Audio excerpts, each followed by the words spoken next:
Conflict and Courage, the devotional. The reading for today is entitled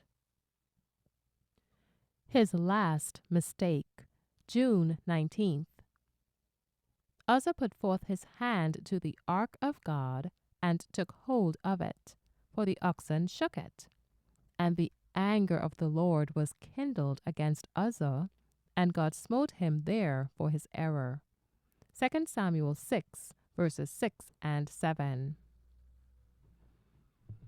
The fate of Uzzah was a divine judgment upon the violation of a most explicit command.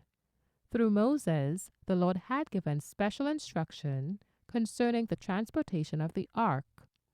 None but the priests, the descendants of Aaron, were to touch it or even to look upon it uncovered. The priests were to cover the ark, and then the Kohathites must lift it by the staves, which were placed in the rings upon each side of the ark, and were never removed.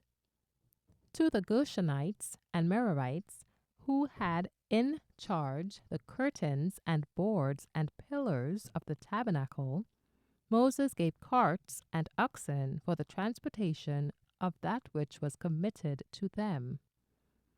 But unto the sons of Kohath he gave none, because the service of the sanctuary belonging unto them was that they should bear upon their shoulders. Numbers 7, verse 9. Thus, in the bringing of the ark from Kirjath-jearim, there had been a direct and inexcusable disregard of the Lord's directions.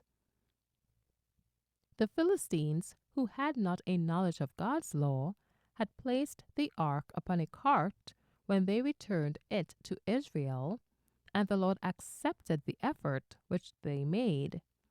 But the Israelites had in their hands a plain statement of the will of God in all these matters, and their neglect of these instructions was dishonoring to God. Upon Uzzah rested the greater guilt of presumption. Transgression of God's law had lessened his sense of its sacredness, and with unconfessed sins upon him, he had, in face of the divine prohibition, presumed to touch the symbol of God's presence. God can accept no partial obedience, no lax way of treating his commandments. By the judgment upon Uzzah, he designed to impress upon all Israel the importance of giving strict heed to his requirements.